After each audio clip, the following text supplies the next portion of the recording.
إن الصلاة كانت على المؤمنين كتابا موقوتا وقوموا لله قانتين قد أفلح المؤمنون الذين هم في صلاتهم خاشعون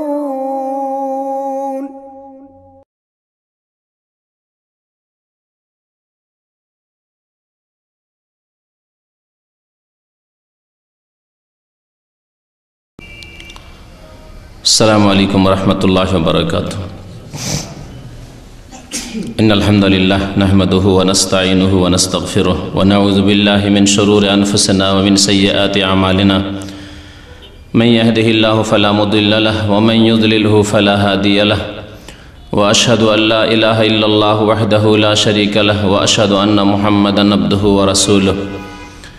يا أيها الذين آمنوا اتقوا الله حق تقاته ولا تموتن إلا وأنتم مسلمون. يا أيها الناس اتقوا ربكم الذي خلقكم من نفس واحدة وخلق منها زوجها وبث منهما رجالا كثيرا ونساء واتقوا الله الذي تساءلون به والأرحام إن الله كان عليكم رقيبا.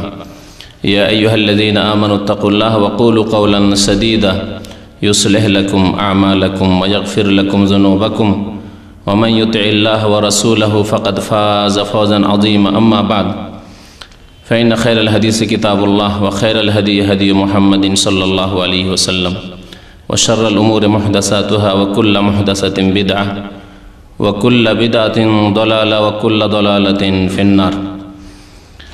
أعوذ بالله من الشيطان الرجيم. بسم الله الرحمن الرحيم. والذين هم على صلواتهم يحافظون أولئك هم الوارثون الذين يرثون الفردوس هم فيها خالدون. মহান আল্লাহর সমস্ত প্রশংসা যে আল্লাহ পাক রব্বুল আলামিন আমাদের উপর 5 ওয়াক্ত সালাত ফরজ করেছেন।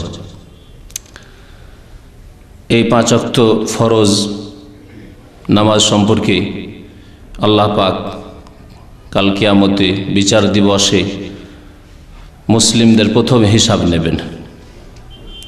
এর জন্য আমাদের প্রত্যেককে প্রস্তুত থাকতে হবে। আল্লাহ পাক রব্বুল আলামিন যেমন নামাজ কায়েম করার আদায় করার হিসাব নেবেন এই ফরজ নামাজ, তেমনি কেমন করে আপনি আদায় করেছেন, সেই নামাজ শুদ্ধ হয়েছে কি না, কার আদর্শ মোতাবেক সেই নামাজ আদায় করেছেন তারও হিসাব আমাদেরকে দিতে হবে। গত সপ্তাহের আগের সপ্তাহে নামাজের সংক্ষিপ্ত পদ্ধতি নবী করিম সাল্লাল্লাহু আলাইহি সাল্লামের সালাত নামাজ কেমন ছিল এই সম্পর্কে উল্লেখ করা হয়েছিল এবং তার সাথে ওয়াদা করেছিলাম যে মাসাইলগুলির দলিল প্রমাণ ইনশাআল্লাহ তাআলা আগামী আলোচনায় পেশ করব। তা আজকে আপনাদের সামনে কাছাকাছি 12টি মাসলা মাসাইল, 12টি বিষয় নামাজ সংক্রান্ত, নামাজের শুরু থেকে শেষ পর্যন্ত এই 12টি মাসলা মাসাইলের দলিল সহি হাদিস থেকে নিয়ে এসেছি যা আপনাদেরকে শোনাবো, যাতে করে নবী করিম সাল্লাল্লাহু আলাইহি সাল্লামের হাদিসের আলোকে সুন্নতের আলোকে আমাদের নামাজ সহি শুদ্ধ হয়।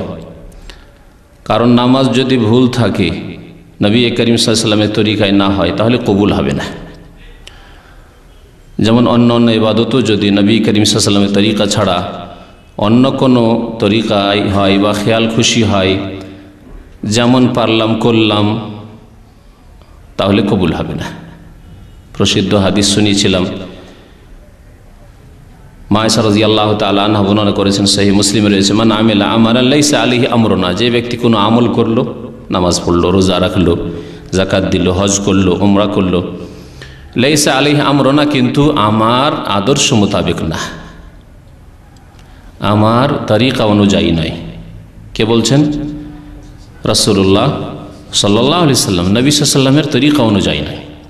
ফাওয়ারাদ্দুন, তাহলে তা প্রত্যাখ্যাত হবে, মারদুদ হয়ে যাবে, কবুল হবে না। নামাজ যতগুলি ইবাদত বন্দেগী রয়েছে সমস্ত ইবাদত বন্দেগীর মধ্যে সবচাইতে গুরুত্বপূর্ণ ইবাদত হচ্ছে নামাজ। যাতে রয়েছে অন্তরের ইবাদত, বিনয়ী হয়ে খুশু খুজুর সাথে আল্লাহর সামনে দাঁড়াচ্ছেন, অন্তরের ইবাদত রয়েছে। যাতে রয়েছে বাচনিক ইবাদত, জবানের ইবাদত রয়েছে, কথার ইবাদত। তাকবীরে তাহরিমা দিয়ে শুরু করছেন আল্লাহু আকবার, ইবাদত। আল্লাহ সবচেয়ে বড়। সানা, সূরা, ফাতিহা সবগুলি হচ্ছে বাচনিক ইবাদত। রুকু, সাজদার, তাসবিহ, দোয়া, আত্তাহিয়াত সবগুলি হচ্ছে বাচনিক কথার ইবাদত। নামাজে রয়েছে অঙ্গ প্রত্যঙ্গের ইবাদত। গোটা শরীরের বিভিন্ন অঙ্গ প্রত্যঙ্গ ঝুঁকছে, সেজদা করছে, দাঁড়াচ্ছে। তাহলে নামাজ এমন একটি ইবাদত যাতে রয়েছে সমস্ত রকমের ইবাদত। ইবাদতে কলবি, অন্তরের ইবাদত রয়েছে, ইবাদতে লিসানি, জবানের ইবাদত রয়েছে, বচনের ইবাদত রয়েছে, ইবাদতে উতুল জওয়ারিহ বা অঙ্গ প্রত্যঙ্গের ইবাদত রয়েছে। সমস্ত ইবাদত শামিল আছে, এত ব্যাপক ইবাদত। এই আয়াতও পাঠ করেছিলাম আগের অনুষ্ঠানে যে নামাজের আল্লাহ পাক হেফাজত করতে বলেছেন। কয়েকটি আয়াতে আল্লাহ পাক হেফাজতের কথা উল্লেখ করেছেন। কাছাকাছি 4টি আয়াতে নামাজ সংক্রান্ত হেফাজতের কথা বলা হয়েছে। হাফেজু আলা সলাওয়াত, আল্লাহ পাক নামাজের হেফাজতের কথা বলেছেন। ওয়াল্লাযীনা আলা সলাওয়াতিহিম ইউহাফিজুন, যেমন এই আয়াতটি সূরা মুমিনুন আয়াত নম্বর 9 আল্লাহ পাক ইরশাদ করেছেন মুমিন তো তারাই এবং সেই মুমিনরাই সফল কাম। কাদ আফলাহাল মুমিনুন দিয়ে আল্লাহ পাক শুরু করেছেন। ওই মুমিনরাই ফালাহ পাবে, রেহাই পাবে, মুক্তি পাবে, সার্বিক কল্যাণ হাসিল করবে। ফালাহর অর্থই হচ্ছে যাবতীয় কল্যাণ হাসিল করা, ইহকাল পরকালের সমস্ত রকমের কল্যাণ হাসিল করা, মঙ্গল হাসিল করার নাম হচ্ছে ফালাহ। যে ফালাহর দিকে ডাক দেওয়া হয় নামাজের জন্য আজানে, একামতে। আজানেও বলা হয় আলাল ফালাহ, আর একামতেও বলা হয় হাইয়া আলাল ফালাহ। ফালাহর জন্য এসো, সার্বিক মঙ্গলের জন্য এসো। নামাজেই রয়েছে সার্বিক মঙ্গল। আল্লাহ পাক ওখানে আফলাহ দিয়ে শুরু করেছেন, যে ফালাহ পাবে, সার্বিক কল্যাণ হাসিল করবে কারা? ওই মুমিনরা যাদের আল্লাহ পাক রব্বুল কয়েকটি গুণ উল্লেখ করেছেন। প্রথম গুণই নামাজ বলে আল্লাযীনা ফি সালাতিহিম খাশিউন। তারপরে আবার শেষখানে আর অন্যান্য গুণ বর্ণনা করার পরে বলছেন ওয়াল্লাযীনা হুম আলা সালাওয়াতিহিম ইউহাফিজুন। মুমিন সফলকাম তো তারাই যারা নিজ নিজ নামাজগুলির হেফাজত করে। আলা সালাওয়াতিহিম, নামাজগুলির, যতগুলি নামাজ আল্লাহ পাক ফরজ করেছেন নামাজের হেফাজত করে। নামাজের হেফাজতের একটি গুরুত্বপূর্ণ দিক হচ্ছে যে নামাজ পড়তে হবে নবী করিম সাল্লাল্লাহু আলাইহি ওয়াসাল্লামের তরিকা মোতাবেক। কারণ আল্লাহ পাক কেমন নামাজ চান আপনার কাছ থেকে, আমার কাছ থেকে, এটা আমার আপনার জানার কোনো রাস্তা নেই, একমাত্র রাসূলুল্লাহ সাল্লাল্লাহু আলাইহি ওয়াসাল্লামের উপর ওহীর রাস্তা ছাড়া। তার উপর ওহী হয়েছে, জানিয়ে দেওয়া হয়েছে যে এইরকম নামাজ পড়ো।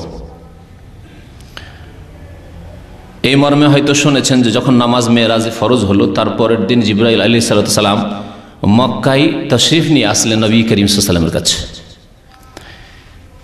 এসে 2 দিন ছিলেন নবী সাল্লাল্লাহু আলাইহি ওয়াসাল্লামের সাথে। 2 দিন মক্কাতুল মুকাররমায় জিবরাইল আলাইহিস সালাম ছিলেন রাসূলুল্লাহ সাল্লাল্লাহু আলাইহি ওয়াসাল্লামের সাথে।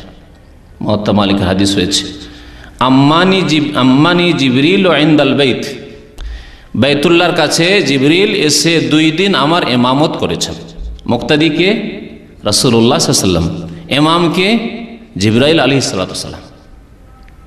একদিন প্রথম ওয়াক্তে, একদিন শেষ ওয়াক্তে। কেমন করে নামাজ পড়তে হবে তাও দেখানো হয়েছে এবং ওয়াক্ত সময়ও দেখিয়ে দেওয়া হয়েছে, এই সময় নামাজ পড়তে হবে। আর বলে দেওয়া হয়েছে যে এই নামাজের ওয়াক্ত হচ্ছে এই যে 2 ওয়াক্তে পড়লাম, একদিন প্রথম ওয়াক্তে, একদিন শেষ ওয়াক্তে, এর মধ্যে নামাজ পড়তে হবে। সূর্য ওঠার পরে ফজর নামাজ পড়লে আল্লাহ কবুল করবেন না, কারণ এই নামাজ জিবরাইল আলাইহিস সালাম পড়ে দেখাননি। যেইভাবে নবী করিম সাল্লাল্লাহু আলাইহি ওয়াসাল্লামকে নামাজ পড়িয়ে দেখেছেন জিবরাইল আলাইহিস সালাম, সেইভাবে নবী করিম সাল্লাল্লাহু আলাইহি ওয়াসাল্লাম সারা জীবন নামাজ পড়েছেন। সেই নামাজ হচ্ছে আদর্শ, উসওয়া, নমুনা নারী পুরুষ উভয়ের জন্য। সুতরাং প্রত্যেককে নামাজ পড়তে হবে কার মতো? রাসূলুল্লাহ সাল্লাল্লাহু আলাইহি ওয়াসাল্লামের নামাজের মতো নামাজ পড়তে হবে। অনেক মাসলা মাসাইলে এই মযহাবধারী ভাইয়েরা, বিশেষ করে হানাফি মযহাবের নামাজে বহু মাসলা মাসাইলে দুর্বলতা আছে শুরু থেকে শেষ পর্যন্ত। একটু খুলে নাম ধরে এই জন্যই বলতে হলো যে অনেকেই যদি নাম না ধরি তো বুঝতে পারবেন না। অন্যান্য মাযহাবেও বেশ কিছু মাসলা মাসাইলে ত্রুটি রয়েছে, দুর্বলতা রয়েছে, কিন্তু হানাফি মাযহাবের নামাজে সবচাইতে বেশি ত্রুটি রয়েছে, দুর্বলতা রয়েছে শুরু থেকে শেষ পর্যন্ত। তার মধ্যে আজকে 10 থেকে 12টা উল্লেখ করব, আরও সময় সুযোগ হলে বাকি মাসলা মাসাইলগুলি উল্লেখ করা যাবে। কিন্তু গুরুত্বপূর্ণ যেই ক্ষেত্রগুলিতে, যে বিষয়গুলিতে মাযহাবের নামাজের ত্রুটি বা দুর্বলতা রয়েছে, সহিহ হাদিসের বিপরীত নামাজ রয়েছে, সহিহ হাদিসের আপনার উল্টো নামাজ রয়েছে, সেই ক্ষেত্রগুলি আমাদের সাধারণ মানুষেরও জানা জরুরি, যাতে করে আপনাকে কেউ ধোঁকা না দিতে পারে যে না না এটাও নামাজ, রাসূলুল্লাহ সাল্লাল্লাহু আলাইহি ওয়াসাল্লাম নামাজ, এইভাবে নামাজ পড়লেও চলবে না। ওইভাবেই পড়তে হবে যেইভাবে রাসূলুল্লাহ সাল্লাল্লাহু আলাইহি ওয়াসাল্লাম নামাজ পড়েছেন, নামাজ আদায় করেছেন। তো আল্লাহ পাক নামাজের হেফাজতের কথা বলেছেন, ওয়াল্লাযীনা হুম আলা সালাওয়াতিহিম ইউহাফিজুন উলাইকা হুমুল ওয়ারিসুন। আল্লাহ বলছেন যারা নামাজের হেফাজত করে তারাই তো ওয়ারিস, তারাই তো উত্তরাধিকারী। কিসের ওয়ারিস? আল্লাযীনা ইয়ারিসুনাল ফিরদাউস, যারা জান্নাতুল ফিরদাউসের ওয়ারিস হবে। নবী করিম সাল্লাল্লাহু আলাইহি ওয়াসাল্লাম বলেছেন জান্নাতুল ফিরদাউস সবচাইতে উচ্চ স্থান, উচ্চ মর্যাদা জান্নাতের। ফাইন্নাহু আলাল জান্নাতি ওয়া আওসাতুহা, জান্নাতের সবচাইতে উচ্চ স্থান এবং সবচাইতে উত্তম স্থান। আল্লাহ পাক ফিরদাউসের ওয়াদা করেছেন কার সাথে? যারা নামাজের হেফাজত করবে। আল্লাযীনা ইয়ারিসুনাল ফিরদাউসা হুম ফিহা খালিদুন, এবং সেখানে তারা চিরকাল অবস্থান করবে। তো নামাজ যদি সহি শুদ্ধ পড়েন, নবী করিম সাল্লাল্লাহু আলাইহি ওয়াসাল্লামের তরিকায় পড়েন, তাহলে কবুল হবে, না হলে কবুল হবে না। আর যদি সহি শুদ্ধ পড়েন তাহলে জান্নাতুল ফিরদাউস পাওয়া যাবে, আল্লাহ পাক ওয়াদা করেছেন, না হলে পাওয়া যাবে না। এবং চিরকাল থাকতে পাবেন যদি এই সহি নামাজ, রাসূলুল্লাহ সাল্লাল্লাহু আলাইহি ওয়াসাল্লাম নিয়ে আসা নামাজ যদি আদায় করেন। আসুন প্রথম মাসলা দিয়ে শুরু করি। গত আলোচনাতে বলেছিলাম যে নবী সাল্লাল্লাহু আলাইহি ওয়াসাল্লাম নামাজ কার মতো পড়তে বলেছেন? বুখারী শরীফের হাদিস, অন্যান্য হাদিসের কিতাব রয়েছে, সাল্লু কামা রাআইতুমুনি ওসাল্লি, তোমরা নামাজ পড়ো, কামা রাআইতুমুনি, যেমন আমাকে দেখলে, ওসাল্লি, নামাজ পড়তে, আমাকে যেমন নামাজ পড়তে দেখলে তেমন নামাজ পড়ো।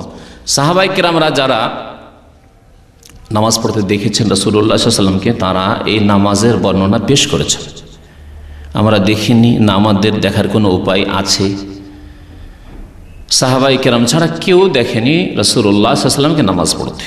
তাদেরকে সম্বোধন করেছেন নবী সাল্লাল্লাহু আলাইহি ওয়াসাল্লাম, এবং তাদের কাছ থেকে তাবেঈনরা নামাজ নিয়েছেন, তাবেঈনদের কাছ থেকে তাবেঈনরা নিয়েছেন। তো এই সহি নামাজ, যেই নামাজ হাদিসের কিতাবে রয়েছে, হাদিসের কিতাবের বরাত সহ কোন কিতাবে রয়েছে, পাতা নম্বর এই জন্যই বলবো না যে পাতা নম্বর গিয়ে অনেক সময় মিলবে না, কারণ আরবি হাদিসের কিতাবের পাতা নম্বর আলাদা।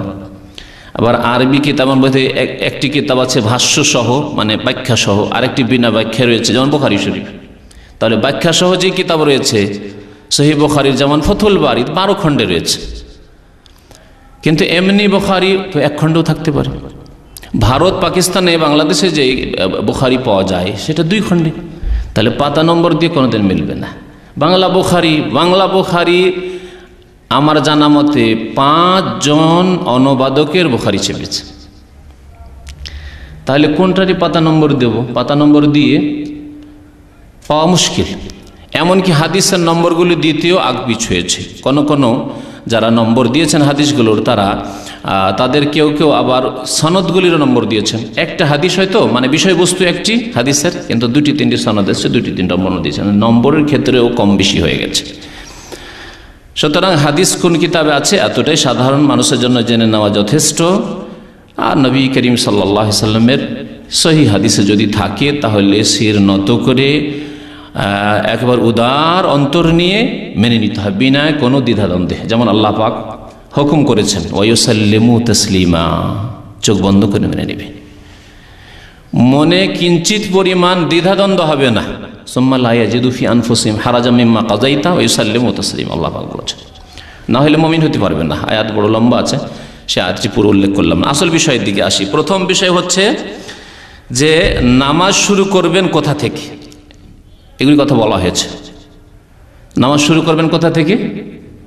তাকবীরে তাহরিমা দিয়ে, তাকবীরে তাহরিমা দিয়ে নামাজ শুরু করবেন। নবী করিম সাল্লাল্লাহু আলাইহি ওয়াসাল্লামের হাদিস, মিফতাহুস সালাতি আত-তুহুর, নামাজের চাবি হচ্ছে পবিত্রতা, ওযু, আর গোসল ফরজ হয়ে থাকলে গোসল।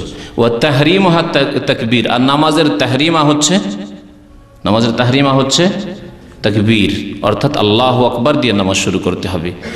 এখানে যদিও হানাফি মজহাবের হানাফি ভাইয়েরাও আমল করে না, সাধারণ লোকও আমল করে না, আলেমরাও আমল করে না, কিন্তু তাদের প্রত্যেকটি ফিকার কিতাবে রয়েছে যে আল্লাহু আকবার বলা শর্ত নাই। কি বললে চলবে? বলছে আল্লাহর সাথে কোনো গুণবাচক কোনো শব্দ হলেই চলবে। যেমন আল্লাহু আকবার জায়গায় আল্লাহু আজম যদি বলে, আল্লাহু আজল যদি বলে, আল্লাহু জলিল, আল্লাহু কবির, হ্যাঁ, আল্লাহু রহমান, আল্লাহু রহিম, আল্লাহু গফুর, এরকম বললে চলবে। স্পষ্ট ভুল। কারণ যেই দিন থেকে নামাজ ফরজ হয়েছে সেই দিন থেকে শুরু করে নবী করিম সাল্লাল্লাহু আলাইহি ওয়াসাল্লামের তিরোধানের সময় পর্যন্ত কোনো ফরজও নয়, সুন্নতও নয়, বেতরও নয়, নবী করিম সাল্লাল্লাহু আলাইহি ওয়াসাল্লাম তাকবীর ছাড়া কোনো নামাজ পড়েন, আল্লাহু আকবার ছাড়া। আল্লাহু কবির দিয়েও পড়েননি, আল্লাহু কবির দিয়েও কোনোদিন নবী সাল্লাল্লাহু আলাইহি ওয়াসাল্লাম নামাজ পড়েনি, আল্লাহু আকবার দিয়েই নামাজ পড়েন। সুতরাং ওই রকমই নামাজ পড়তে হবে। তারপর নবী সাল্লাল্লাহু আলাইহি ওয়াসাল্লাম তাকবীর দিয়ে তাহরিমা হবে। তাহলে তাকবীর ছাড়া তাজিম দিয়ে চলবে না, আল্লাহু আজিম দিয়ে চলবে না, আল্লাহু জলিল দিয়ে চলবে না। তাকবীর বলা হয় আল্লাহু আকবারকে, আল্লাহু আকবার দিয়েই নামাজ শুরু করতে হবে। শেষ হবে গিয়ে সালামে, যেমন বলছেন নবী সাল্লাল্লাহু আলাইহি ওয়াসাল্লাম ওই হাদিসে, ওয়া তাহলিলুহা আত-তাসলিম, আর নামাজের তাহলিল মানে নামাজ থেকে আপনি বেরিয়ে পড়ছেন, দুনিয়ার কাজ কর্ম কথা হালাল হয়ে যাবে সালাম ফিরলে। এই হাদিস রয়েছে আবু দাউদে এবং তিরমিজিতে। তাহলে তার আগে কোনো কাজ নেই, নিয়ত পড়ার নেই, এগুলো বলা হয়েছে। যখন নেই তাহলে নিয়ত পড়া, উচ্চারণ করা, নাওয়াইতো অথবা আমি নিয়ত করছি। হ্যাঁ, বাঙালি জাতি তো আরবিতে নিয়ত করতে অভ্যস্ত, আর অন্যরা উর্দুতে করে, উর্দুরা मैं নিয়ত করতা হুঁ, সবগুলি বিদাত নেই। তাকবীর দিয়ে নামাজ শুরু। আল্লাহ পাক যেন আমাদেরকে বুঝার তৌফিক দান করেন, সংশোধন করার তৌফিক দান করেন। যেসব ভাই বিদাতে রয়েছে আল্লাহ পাক তাদেরকে বিদাত মুক্ত হওয়ার তৌফিক দান করেন।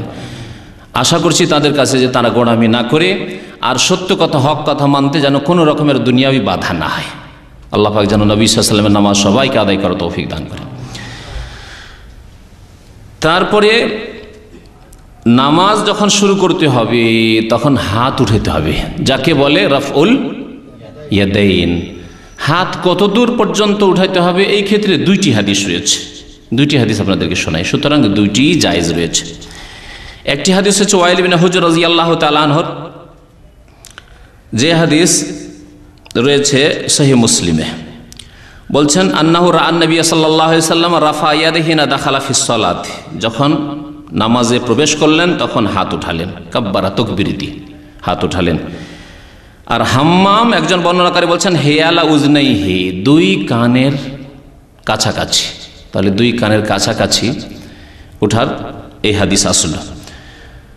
তারপরে কি করলেন? তারপরে আরেকটি মাসলা আছে, যেই মাসলাটি অত্যন্ত গুরুত্বপূর্ণ, কারণ এই ক্ষেত্রে অনেক ইখতিলাফ করে। সুম্মা ওয়াদা ইয়াদাহুল ইউমনা আলাল ইউসরা, তারপরে ডান হাত রাখলেন কার ওপর? বাম হাতের ওপর। ডান হাত রাখলেন বাম হাতের ওপর। তাহলে ডান হাতকে রাখতে হবে কার ওপর? বাম হাতের ওপর। এটি হচ্ছে স্পষ্ট মাসলা। তাহলে হাত ছেড়ে নামাজ পড়া যাবে না, হাত ছেড়ে নামাজ পড়া যাবে না। যেমন ভুল রয়েছে মালিকিদের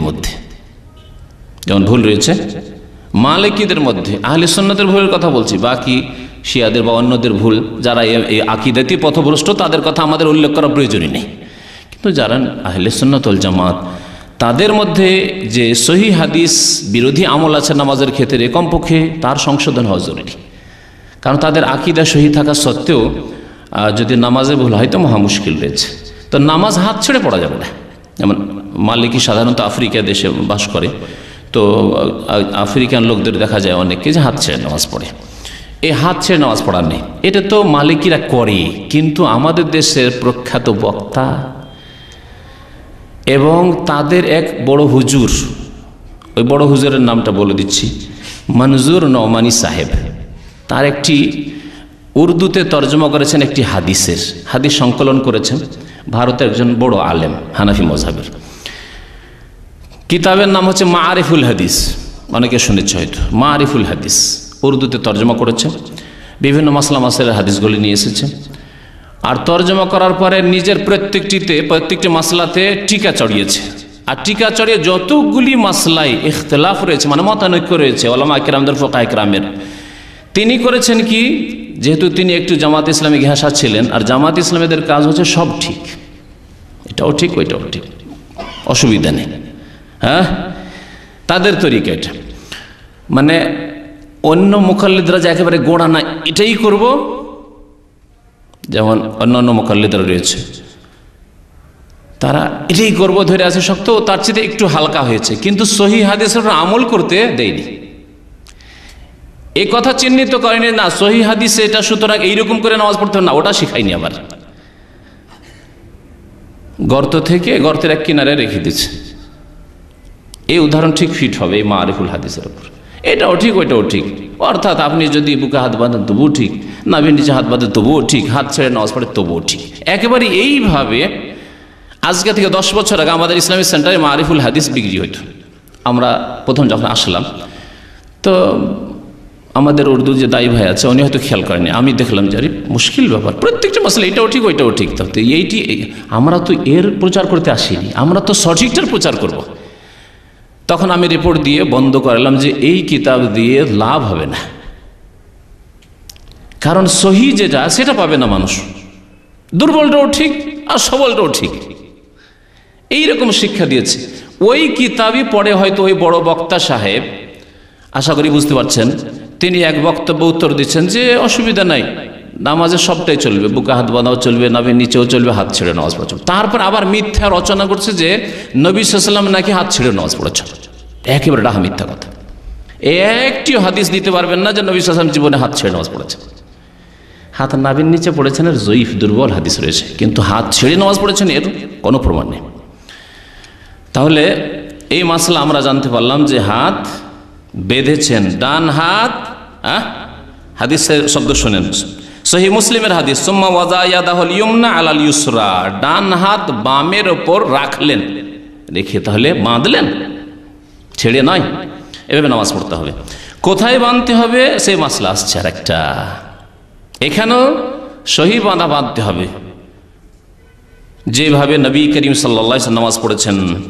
তাউস রহমতুল্লাহ আলাইহি তাবেঈ তিনি বর্ণনা করেছেন যে কানা রাসূলুল্লাহ সাল্লাল্লাহু আলাইহি ওয়াসাল্লাম, রাসূলুল্লাহ সাল্লাল্লাহু আলাইহি ওয়াসাল্লাম ইয়াদাউ ইয়াদাহুল ইয়ুমনা আলা ইয়াদিহিল ইউসরা, তিনি ডান হাত বাম হাতের উপর রাখতেন, সুম্মা ইয়াশুদ্দু বাইনাহুমা, এবং মজবুত করে ধারণ করতেন, এরকম ঢিলা ঢালা নয়, মজবুত করে ধারণ করতেন। আলা সাদরিহি, কোথায়? আলা সাদরিহি, সাদরিহি মানে বুকের ওপর, সিনার ওপর। ওয়া হুয়া ফিস সালাতে, নামাজের অবস্থায়, বাইরে নয়, অন্য কোনো সময় নয়। ওয়া হুয়া ফিস সালাত, নামাজের অবস্থায় বুকের ওপরে ধারণ করতেন। সুনানে আবু দাউদ, হাদিসটি আবু দাউদে রয়েছে। আর এই আলা সাদরি, বুকের ওপর হাত বাঁধার সুনান সহিহ ইবনে খুজাইমাতেও হাদিস রয়েছে। ইবনে খুজাইমার হাদিসটি শোনাই ওয়াইল ইবনে হুজর রাদিয়াল্লাহু তাআলা আনহু বর্ণনা করেছেন, বলছে সাল্লাইতু মা রাসূলিল্লাহ সাল্লাল্লাহু আলাইহি ওয়াসাল্লাম, আমি আল্লাহ রাসূল সাল্লাল্লাহু আলাইহি ওয়াসাল্লামের সাথে নামাজ পড়েছি। ওয়া ওয়াদা ইয়াদাহুল ইয়ুমনা আলা ইয়াদিহিল ইউসরা, বাম হাতের ওপর ডান হাত রাখলেন, তাহলে হাত ছেড়ে নয়। আলা সাদরি, কোথায় রাখলেন? বুকের ওপর রাখলেন, সহিহ ইবনে খুজাইমার হাদিস। তাহলে বুকের ওপর হাত রেখে নামাজ পড়ে হচ্ছে সহি হাদিস মোতাবেক আমল, কি হচ্ছে শুদ্ধ নামাজ, রাসূলুল্লাহ সাল্লাল্লাহু আলাইহি ওয়াসাল্লামের নামাজ। আরেকটি কথা মনে রাখবেন যে যেখানে ইখতিলাফ হয়েছে, মতানৈক্য হয়েছে, এ কথা বলবেন না যে ইখতিলাফ আছে তো একটা করলেই হবে না, এরও ফয়সালা আছে, কোরআনে আল্লাহ ফয়সালা দিয়েছেন। যখন দুটি মত তিনটি মত আছে, কোনো একটা ধরলেই হয় না, এই কথা বলবেন না। আল্লাহ পাক দুটি আয়াত ইরশাদ করেছেন।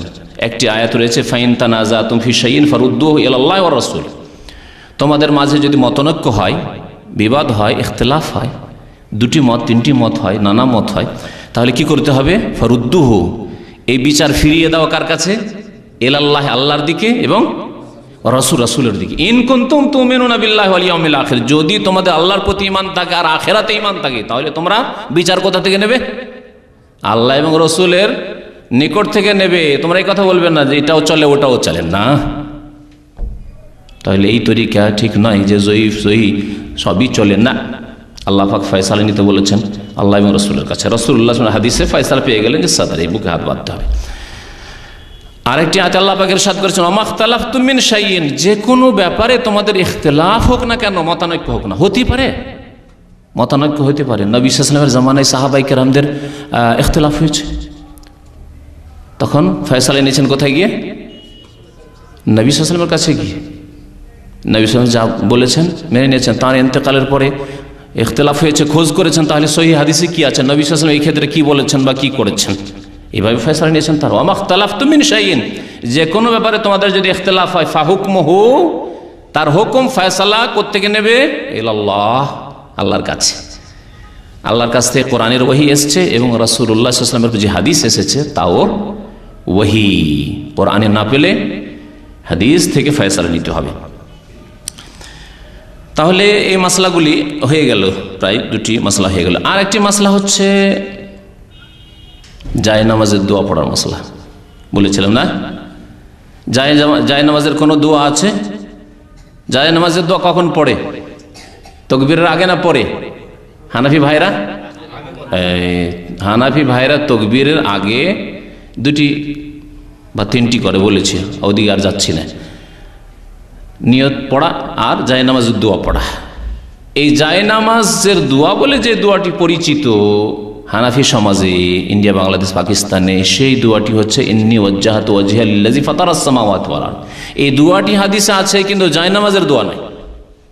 এটি তাকবীরে তাহরিমার পর দোয়া। শোনেন, স্পষ্ট হাদিস। তারপরে যদি কেউ না মানে তাহলে একে এরাজ, বিমুখতা ছাড়া আর কিছু বলা যাবে না। হাদিস শুনিয়ে দিচ্ছি। মুসলিম শরীফের হাদিস, আবু দাউদের হাদিস। বলছেন বর্ণনাকারী যে কানা রাসূলুল্লাহ সাল্লাল্লাহু আলাইহি ওয়াসাল্লাম, আল্লাহ রাসূল সাল্লাল্লাহু আলাইহি ওয়াসাল্লাম ইজাস্তাফতাহাস সালাত, যখন নামাজ আরম্ভ করতেন, সালাত শুরু করতেন, কাব্বারা, কি করতেন? তাকবীর বলতেন, সুম্মা কালা, তারপরে বলতেন, সুম্মা মানে অতঃপর, কালা অতঃপর বলতেন, কি বলতেন? ওয়াজ্জাহাতু ওয়াজহিয়া লিল্লাযী ফাতারাস সামাওয়াতি ওয়া আনা আউয়ালুল মুসলিমিন পর্যন্ত। মুসলিম, আবু দাউদ। কি স্পষ্ট হইল? স্পষ্ট হইল যে এই দোয়া ওয়াজ্জাহাতু ওয়াজহিয়া কখন পড়তে হবে? তাকবীর দিয়ে, সুম্মা তারপরে। আরো শুনেন আরেকটি ভাষা, এখানে তো সুম্মা ছিল, আর ওখানে আছে বাদাত তাকবীরে, তাকবীরের পরে। আরো স্পষ্ট শোনেন। আলী ইবনে আবি তালিব রাদিয়াল্লাহু তাআলা আনহু বর্ণনা করেছেন, আন রাসূলিল্লাহি সাল্লাল্লাহু আলাইহি ওয়াসাল্লাম, রাসূলুল্লাহ সাল্লাল্লাহু আলাইহি ওয়াসাল্লাম থেকে বর্ণনা করেন, আন্নাহু কানা ইযা কামা ইলা সালাতিল মাকতুবাতি, নবী করিম সাল্লাল্লাহু আলাইহি ওয়াসাল্লাম যখন ফরজ নামাজে দাঁড়াতেন, রাফা ইয়াদাই হাজওয়া মানকাবাইহি, দুই হাত উঠাতেন, হাজওয়া মানকাবাইহি, এখানে হাজওয়া মানকাবাইহি। আর আগে শুরুতে বলেছিলাম কানের লতি পর্যন্ত, তাই না? আর এখানে মানকেব মানে হচ্ছে এই কাঁধ। আর অধিকাংশ হাদিসগুলি মানকেবের কথা আছে, তাহলে হাত ওঠানোর জন্য এতটাই যথেষ্ট। এটা হচ্ছে সুন্নত, এই সুন্নত যথেষ্ট। আর যদি কেউ আরেকটু ওপরে উঠায় কোনো অসুবিধা নেই, কিন্তু আবার কান ধরা, আল্লাহু আকবার অথবা আল্লাহু আকবার না। মহিলাদেরকে দেখা যায় একেবারে আল্লাহু আকবার না, কানের লতির নিচে থাকবে অথবা কাঁধ পর্যন্ত, হাজওয়া মানকাবাইহি, কাঁধ পর্যন্ত। ওয়াসনাউ যালিকা আইযান ইযা কাযা কিরাতাহু, কিরাত শেষ করে রুকু ওয়ারাদা ইয়ারকা, রুকুতে গেলে তখনও রাফা এদেন করতেন। মাসলা আলেকটি চলে আসছে, রাফা এদেনের মাসলা পরে বলবো। ওয়াসনাউ ইযা রাফা রাসা মিনার রুকু, রুকুতে যখন মাথা উঠিয়ে দেন, সামি আল্লাহু লিমান হামিদা রাব্বানা ওয়া লাকাল হামদ বলে, তখন রাফা এদেন করতেন। ওয়ালা ইয়ারফাউ ইয়াদাইহি ফি শাইইন মিন সালাতিহি ওয়া কায়িদান, বসে রাফা এদেন করতেন না, মানে সেজদায়, সেজদায় গেলেন বসে, বা সেজদা থেকে উঠিয়ে আবার দ্বিতীয় সেজদা দেওয়ার সময় এগুলো তো রফল ইয়াদান করতেন, হাত উঠাতেন না। ওয়াইজা কামা মিনাস সাজদাতাইন মিন সাজদাতাইন রাফা ইয়াদাইহি কাযালিকা ফাকাব্বার, যখন 2 রাকাত নামাজ পড়ে যখন উঠতেন, তখনও মানে 2 রাকাত 4 রাকাত বিশিষ্ট নামাজ বা 3 রাকাত বিশিষ্ট নামাজ প্রথম আত্তাহিয়াত পড়ার পরে তখনও রফল ইয়াদান করতেন, ফাকাব্বার তাকবীর বলতেন। ওয়া ইয়াকুলু হিনা ইফতাতিহু সালাতা বাদা তাকবীর, এটি হচ্ছে এই মাসলা যে মাসলা আলোচনা করছি। এবং নবী সাল্লাল্লাহু আলাইহি ওয়াসাল্লাম বলতেন যখন নামাজ শুরু করতেন বাদাত তাকবীর, তাকবীরের পরে। বাদাত তাকবীর মানে তাকবীরের পরে বলতেন, কি বলতেন? দোয়াটি শুনেন, ওয়াজ্জাহতু ওয়াজহিয়া লিল্লাযী ফাতারাস সামাওয়াতি ওয়াল আরদা হানিফা ওয়া মা আনা মিনাল মুশরিকিন ইন্না সলাতি ওয়া নুসুকি ওয়া মাহইয়ায়া ওয়া মামাতি লিল্লাহি রাব্বিল আলামিন লা শারীকা লাহু ওয়া বিযালিকা উমিরতু ওয়া আনা মিনাল মুসলিমিন। আর কোন রিওয়ায়াত আছে আউয়ালুল মুসলিমিন, কারণ এই উম্মতের প্রথম মুসলিম কে?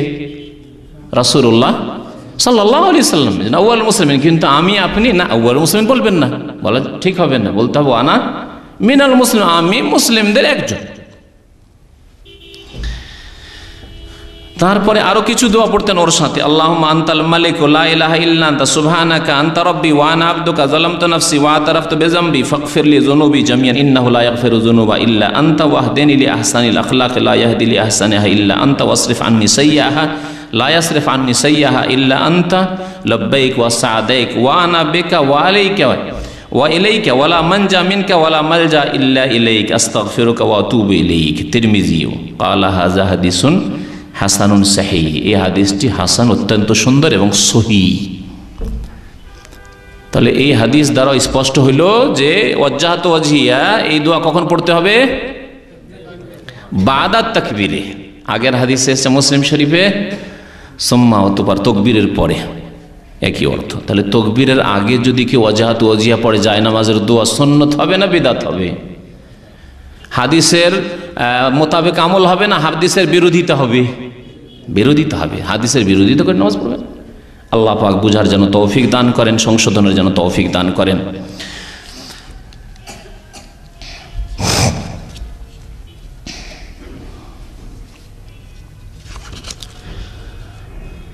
পাঁচ নম্বর মাসলা তা হচ্ছে যে আমাদের দেশের মানুষরা সানাতে একটি মাত্র দোয়া মুখস্থ রাখে, ওইটি পড়ে, ব্যাস। ওই একটি শেখানো হয়েছে, বাকি আর দিশাই দেওয়া হয়নি যে আরো কিছু আছে, আরো বহু কিছু আছে, কিছুই জানানো হয়নি। মাঝে মাঝে আমল করিও যাতে করে নবী সাল্লাল্লাহু আলাইহি ওয়াসাল্লামের মতো নামাজ হয়, শেখানো হয়নি। সানাতে ছোট্ট যে দোয়াটি সানা মানে আল্লাহ পাকের সানা গুণগান রয়েছে, সেটি শুধু মুখস্থ আছে। এই ক্ষেত্রে নবী করিম সাল্লাল্লাহু আলাইহি ওয়াসাল্লামের একটি হাদিস দ্বারা প্রমাণিত হলো যে ইন্নী ওয়াজহাতু ওয়াজহিয়া লিল্লাযী ফাতারাস সামাওয়াতি, এটা পড়তেন তাকবীরের পরে। আর কোন কোন নামাজে কি পড়তেন? বুখারী শরীফে রয়েছে, মুসলিম শরীফে রয়েছে। শুনেন, আন আবি হুরায়রা রাদিয়াল্লাহু তাআলা আনহু, আবু হুরায়রা রাদিয়াল্লাহু তাআলা আনহু বর্ণনা করেছেন, কানা রাসূলুল্লাহ সাল্লাল্লাহু আলাইহি ওয়াসাল্লাম, নবী করিম সাল্লাল্লাহু আলাইহি ওয়াসাল্লাম ইযা কাব্বারা ফিস সালাতে, নামাজে যখন তাকবীর পাঠ করতেন,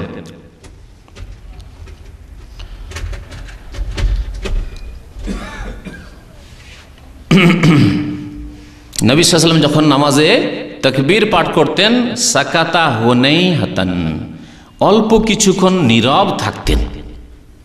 তাকবীর বলে কিছুক্ষণ চুপ থাকতেন, নীরব থাকতেন। সাকাতা হুনাইয়াতান কাবলা আন ইয়াকরা, কিরাতের পূর্বে, মানে সূরা ফাতিহা পাঠের পূর্বে। ফাকুলতু ইয়া রাসূলুল্লাহ বিআবি আনতা ওয়া উম্মি, আবু হুরায়রা রাদিয়াল্লাহু তাআলা আনহু বললেন যে আমার মাতা পিতা আপনার উপর কুরবান যাক, মানে আপনার জন্য আমি আমার আম্মা আব্বাকে উৎসর্গ করতে প্রস্তুত রয়েছি। এটি আরবদের সুন্দর ভাষা ছিল, শ্রদ্ধেয় ব্যক্তির জন্য, সম্মানিত ব্যক্তির জন্য, বিশেষ করে রাসূলুল্লাহ সাল্লাল্লাহু আলাইহি ওয়াসাল্লামের জন্য। মুমিন মুমিনাতরা যখন কথা বলতেন, ফিদাকা আবি উম্মি ইয়া রাসূলুল্লাহ, আমার মাতা পিতা আপনার জন্য উৎসর্গ হোক, ফিদাকা আবি ওয়া উম্মি বলতেন। আর আইতা, আচ্ছা বলুন তো, সুকুতাকা বাইনা তাকবীরে ওয়াল কিরাতে, আপনি তাকবীর এবং কিরাতের মাঝখানে, সূরা ফাতিহার মাঝখানে যে নীরব থাকেন, মা তাকুল, কি বলেন আপনি এই সময়, কি বলেন? কালা, নবী করিম সাল্লাল্লাহু আলাইহি ওয়াসাল্লাম বললেন। আচ্ছা, এই সওয়াল প্রশ্ন ফরজ নামাজ সম্পর্কে ছিল না নফল নামাজ সম্পর্কে? ফরজ, কারণ নামাজের কথা বর্ণনা করা হচ্ছে যখন নামাজে দাঁড়াতেন, তাহলে জামাতে পিছনে লোকজন আছে এবং শুনছেন, আপনি কিছুক্ষণ চুপ থাকছেন, তাহলে এই নামাজ তাহাজ্জুদের নামাজ নয়। হানাফি আলেমরা তাদের একটি ভুল এখানে, এবং জনসাধারণকে ভুল বুঝায় এইভাবে যে না না, এই দোয়াগুলি তাহাজ্জুদে, নফল নামাজে। অথচ স্পষ্ট হাদিস যে ফরজ নামাজে। আবু হুরায়রা জিজ্ঞাসা করছেন যে আপনি এই যখন চুপ থাকেন তখন কি বলেন তাকবীর এবং কিরাতের মাঝখানে? শোনেন কি দোয়া, আর এই দোয়া আমি সবচেয়ে বেশি পড়ি, কারণ এই দোয়া প্রথম কথা সহি বুখারীতে রয়েছে, মুসলিমের সবচেয়ে সহি কিতাবে কোরআনে কারীমের পরে রয়েছে। তারপরে এই দোয়ার অর্থ অত্যন্ত সুন্দর, আল্লাহ পাকের গুণগানও রয়েছে আর আল্লাহ পাকের কাছে গুনাহ কাথার মার্জনা কামনাও রয়েছে। কিন্তু অনেক সময় দেখি ইমামের পিছনে, এখানকার ইমামরা অনেকে তাড়াতাড়ি করে, কারণ এরাও সুবহানাকেই পড়ে, ছোটোটাই পড়ে, যার ফলে খুব তাড়াতাড়ি করে।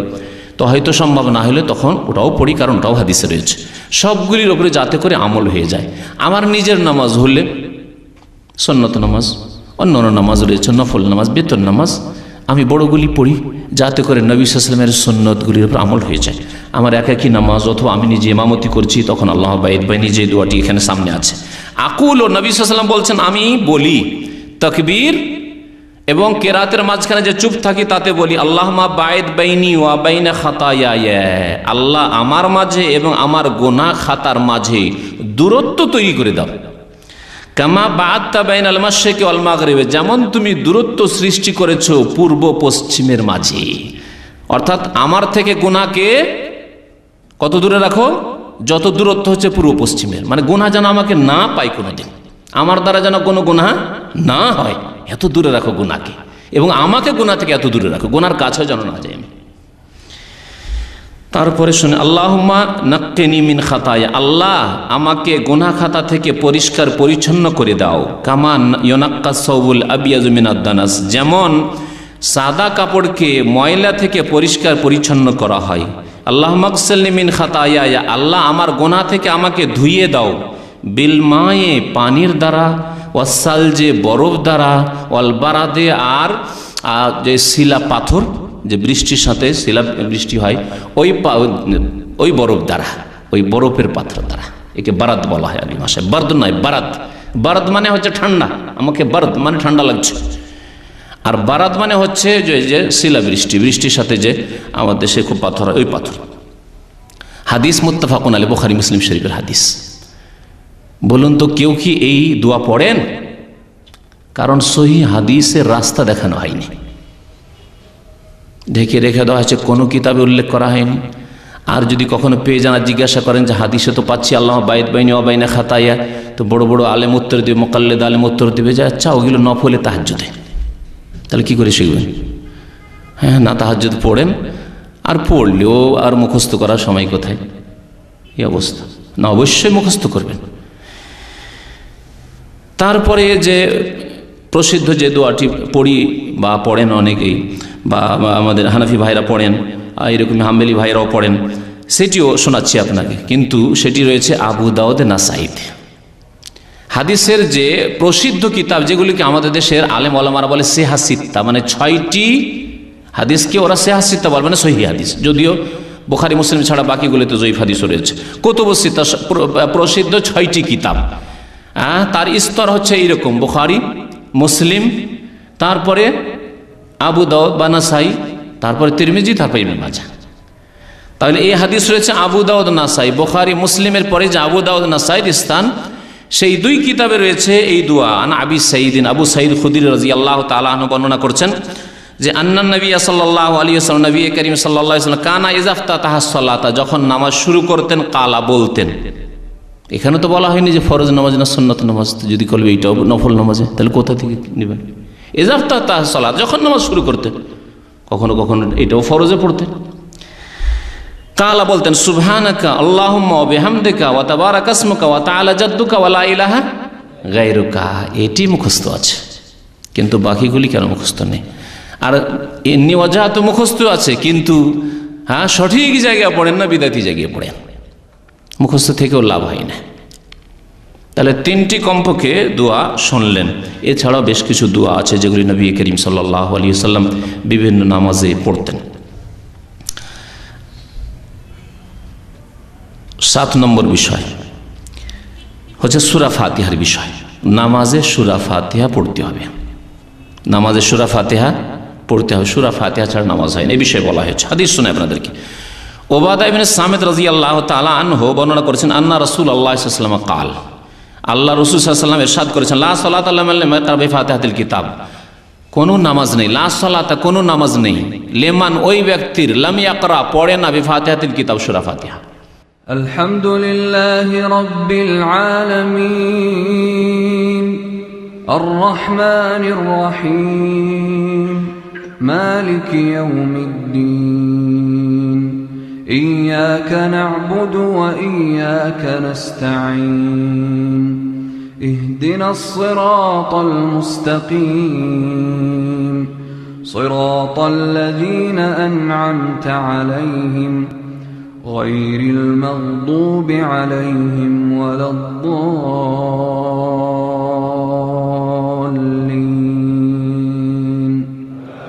آمين। যে ব্যক্তি সূরা ফাতিহা পড়ে না তার নামাজ হয় না, এই হচ্ছে নবী সাল্লাল্লাহু আলাইহি ওয়াসাল্লাম হাদিস। হাদিস বুখারীতে রয়েছে, মুসলিমে, আবু দাউদে, নাসাই, তিরমিজি, ইবনে মাজাহ, আখরাজাহুল জামাআহ বলা হয় হাদিসটিকে। মুহাদ্দিসিনদের জামাত, সমস্ত মুহাদ্দিসিন এই হাদিসটিকে নিজ নিজ কিতাবে উল্লেখ করেছেন নামাজের অধ্যায়ে।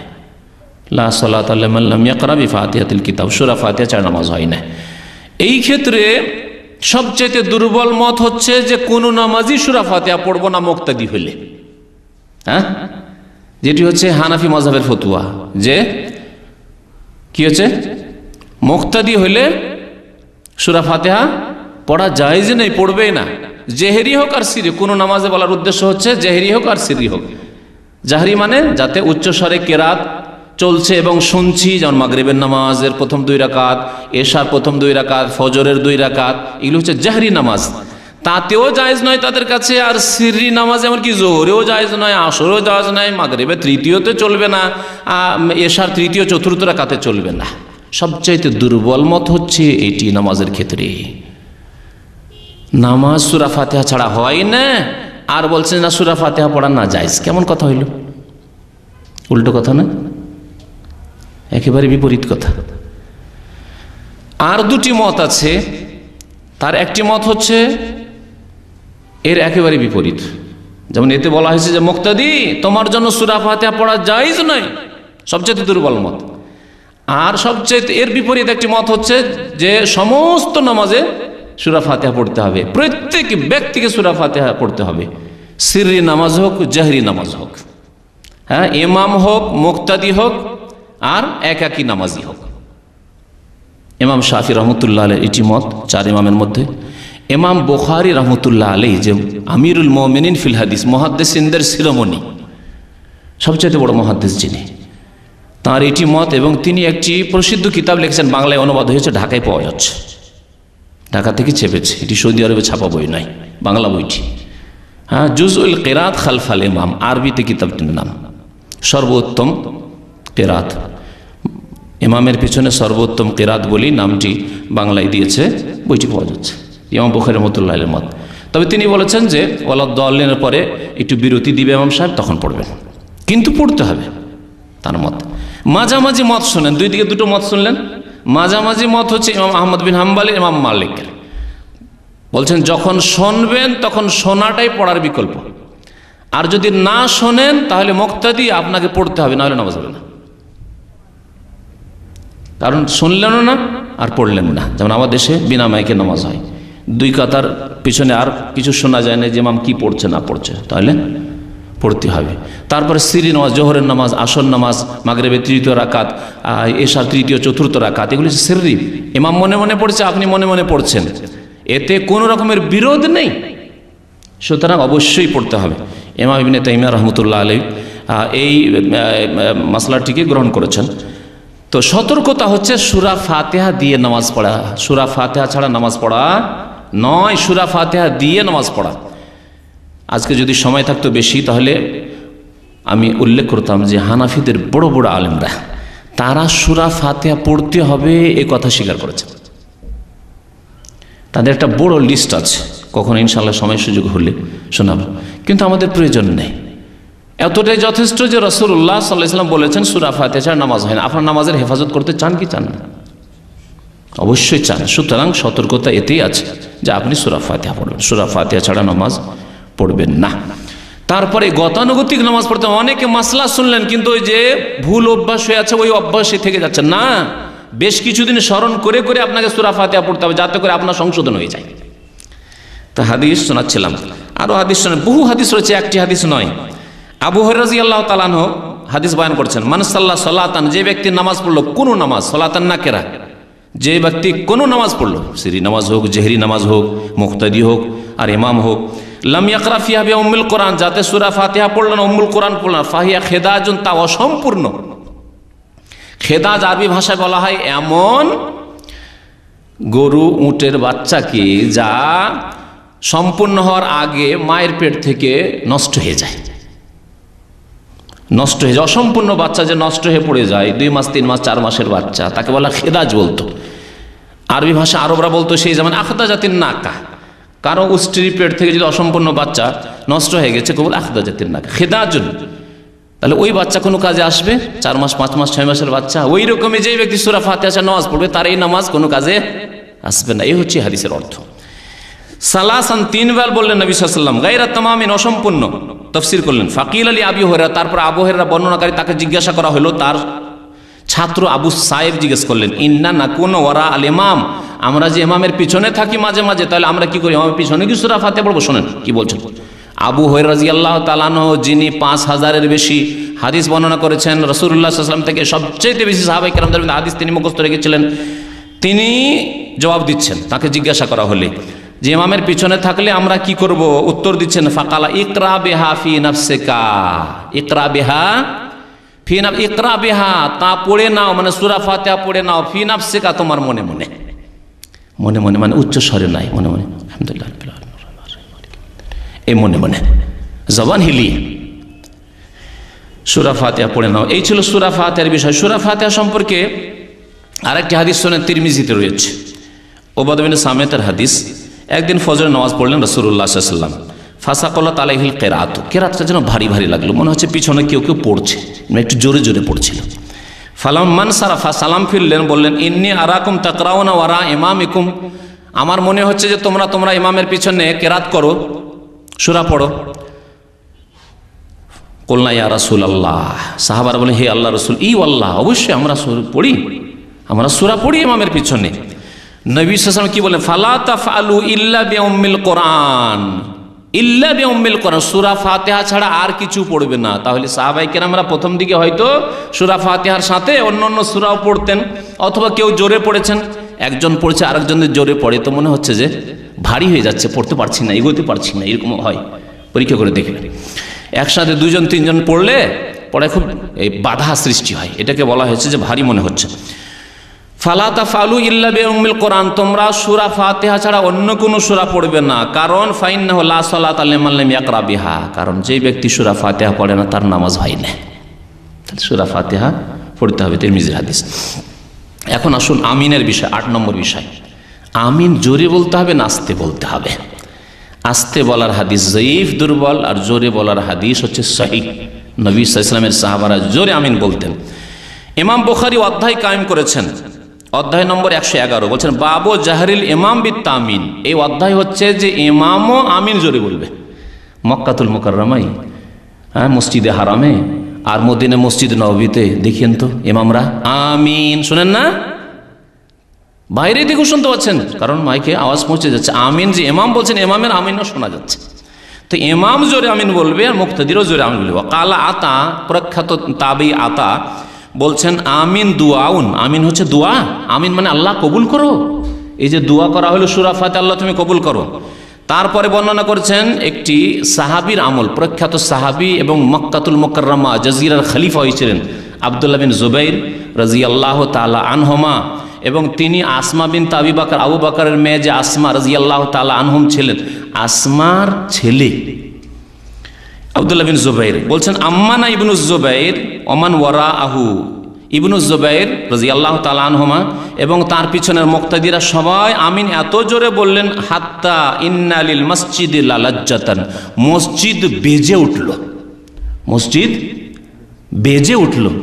আস্তে আমিন বলে কোনোদিন দেখছেন পাকা মসজিদ, বাইতুল মুকাররম মসজিদ কোনোদিন বেজেছে? হ্যাঁ, কোনোদিন আওয়াজ শুনেছেন? না। 10,000 20,000 মুসল্লি নামাজ পড়ছে, তারপরেও মুকাল্লিদ ভাইদের মসজিদে আমিনের আওয়াজ পাওয়া যায় না। আর তখনকার কাঁচা মসজিদ, 1400 বছর আগের মসজিদ, কাঁচা মসজিদ, পাকা মসজিদ বেজে উঠেছে। আব্দুল্লাহ বিন জুবাইর রাদিয়াল্লাহু তাআলা আনহুমা এবং সাহাবায়ে কেরামরা, তাবেঈনরা তার পিছনে যখন আমিন বলেছিলেন। ওয়া কানা আবু হুরায়রা রাদিয়াল্লাহু তাআলা বলতেন, ইউনাদিল ইমামকে বলতেন, লা তাফুতনি বি আমিন, আমার আমিন যাতে না ছুটে যায়, মানে আমিন আপনি বলবেন, আমি যাতে আমিন বলতে পাই। ওয়ালা দাল্লিন না বলে তাড়াতাড়ি করে কেরাত শুরু করিয়ে দিন, আমিন বলতে দিয়ে নাও। সাহাবায়ে কেরাম এত আমিন গুরুত্বের সাথে বলতেন। বুখারী শরীফে এগুলি কথা রয়েছে। ওয়াকালা নাফে তাবে বলছেন, কানা ইবনে ওমর লা ইয়াদাহু, আব্দুল্লাহ বিন ওমর রাদিয়াল্লাহু তাআলা আনহুমা কখনো ছাড়তেন না এবং মানুষকে উৎসাহিত করতেন। ওয়া সামি'তু মিনহু ফি যালিকা খায়রান, খুব ভালো ভালো কথা তার কাছ থেকে শুনেছি আমিনের ফজিলত সম্পর্কে। আমিন সম্পর্কে নবী সাল্লাল্লাহু আলাইহি ওয়াসাল্লাম যে ফজিলত বয়ান করেছেন, ইজা আম্মানাল ইমামু ফাআমিনু, যখন ইমাম আমিন বলবে তখন তোমরাও আমিন বলো। তাহলে ইমাম যদি জোরে না বলে তাহলে কখন আমিন বললো ইমামের আগে বললাম না, পরে বললাম না, সাথে হয়ে গেলে কেমন করে বুঝবেন? বোঝা যাবে? ইজা আম্মানা, যখন ইমাম আমিন বলছে তোমরা আমিন বলো। ফাইন্নাহু মান ওয়াফাকা তামিনুহু তামিনাল মালায়েকা, ফেরেশতারা আমিন বলে। অন্য হাদিস রয়েছে, ফাইনাল মালায়েকাতু ইয়ামিনুন, ফেরেশতাগণ আমিন বলেন, যারা হাজির ফেরেশতারা, উপস্থিত ফেরেশতা রয়েছেন মসজিদে।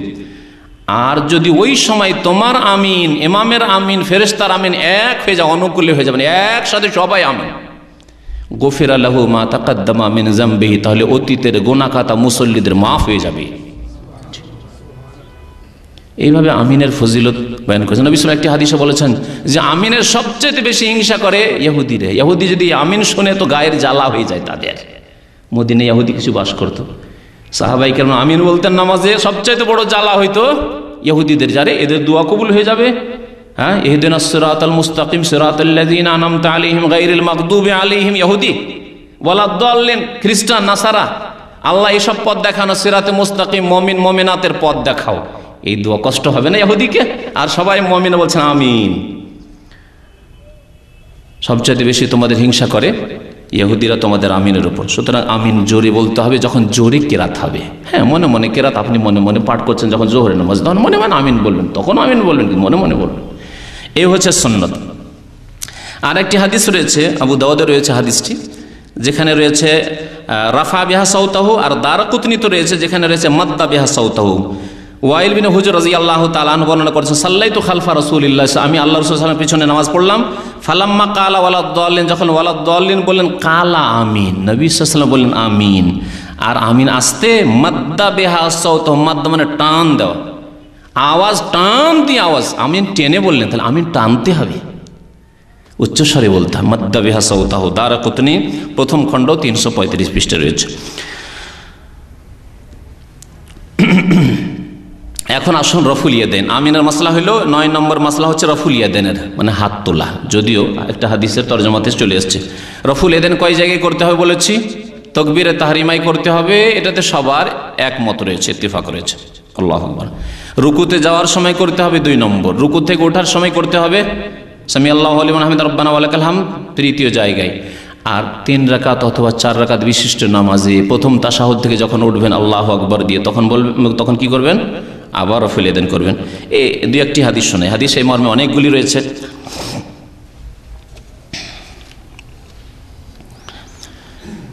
ইবনে ওমর রাদিয়াল্লাহু তাআলা আনহুমা আর আমল বলছেন, কানা ইজা দাখালা ফিস সালাতে, যখন নামাজে প্রবেশ করতেন, কাব্বারা তাকবীর বলতেন, ওয়া রাফা ইয়াদাইহি, 2 হাত উঠাইতেন। ওয়া ইজা রাকা, যখন রুকুতে যেতেন, রাফা ইয়াদাইহি, তখন রাফা ইয়াদাইন করতেন 2টি। ওয়া ইজা কালা সামি আল্লাহু লিমান হামিদা, যখন সামি আল্লাহু লিমান হামিদা রব্বানা ওয়া লাকাল হামদ বলতেন, রাফা ইয়াদাইহি, তখনও কি করতেন? রফুল ইয়াদাইন করতেন। ওয়া ইজা কামা মিনার রাকাতাইনি রাফা ইয়াদাইহি, আর 2 রাকাত পড়ে, 3 রাকাত নামাজে যেমন মাগরিবের নামাজ, হ্যাঁ ওই রকমই 4 রাকাত বিশিষ্ট নামাজ, যখন প্রথম তাশাহুদ পড়ে উঠতেন, 2 রাকাত নামাজ পড়ে রাফা ইয়াদাইহি, তখনও 2 হাত উত্তোলন করতেন, রফুল ইয়াদাইন করতেন। ও রাফা যালিকা ইবনে ওমর ইলা নবিয়্যিল্লাহি সাল্লাল্লাহু আলাইহি ওয়াসাল্লাম, বললেন যে এইটি নবী করিম সাল্লাল্লাহু আলাইহি ওয়াসাল্লামের আমল ছিল। নবী সাল্লাল্লাহু আলাইহি ওয়াসাল্লামের নামাজ এইরকম ছিল, 4 জায়গায় রাফা ইয়াদাইন করে। সহিহ বুখারীতে হাদিস রয়েছে। সহিহ বুখারীতে আরেকটি হাদিস রয়েছে, তিনি বর্ণনা করেছেন আব্দুল্লাহ বিন ওমর রাদিয়াল্লাহু তাআলা আনহুমা, ইজা কামা ইলা সালাতে, বলছে রাআইতু রাসূলুল্লাহ সাল্লাল্লাহু আলাইহি ওয়াসাল্লাম, আমি আল্লাহ রাসূল সাল্লাল্লাহু আলাইহি ওয়াসাল্লামকে দেখেছি, ইজা কামা ইলা সালাতে, যখন নামাজে দাঁড়াতেন, ইজা কামা ফিস সালাতে রাফা ইয়াদাই হাত্তা ইয়াকুনা হাজওয়া মানকাবাইহি, 2 হাত উঠাইতেন, রফুল ইয়াদাইন করতেন, কাঁধ পর্যন্ত, এই যে মানকাবে পর্যন্ত। ওয়াকান ইয়াফআলু যালিকা হিনা ইউকাব্বিরু লিরুকু, রুকুর জন্য যখন তাকবীর বলতেন তখনও করতেন। ওয়া ইয়াফআলু যালিকা ইযা রাফা রাসা মিনার রুকু, রুকু থেকে যখন মাথা উঠাইতেন তখনও করতেন। ওয়া ইয়াকুলু সামিআল্লাহু লিমান হামিদা ওয়া লা ইয়াফআলু যালিকা ফি সুজুদে, সেজদায় গিয়ে বা দুই সেজদার মাঝখানে রফুল ইয়াদাইন করতেন না। মুত্তাফাকুন আলাইহি, বুখারী মুসলিম শরীফের হাদিস। তো এই ছিল রফুল ইয়াদাইন সম্পর্কে। আর একটি মাসলা রয়েছে, যে মাসলার দলিল জানার প্রয়োজন রয়েছে, তা হচ্ছে রুকু থেকে সেজদা যাওয়ার সময়, রুকু থেকে উঠলেন, ওঠার পরে সেজদায় যাওয়ার সময় আগে হাত রাখবেন না হাঁটু রাখবেন, মাসলা বলেছি। কিন্তু এই ক্ষেত্রে উত্তম হচ্ছে এবং সহিহ সুন্নাত মোতাবেক আমল হচ্ছে আগে হাত রাখা। যদি ইমাম ইবনে তাইমিয়া রাহমাতুল্লাহ আলাইহি বলেছেন যে দুটোই জায়েজ রয়েছে, উত্তম মনোত্তমের প্রশ্ন। তবে সহিহ হাদিসটি শোনায় যে নবী সাল্লাল্লাহু আলাইহি ওয়াসাল্লাম কি বলেছেন।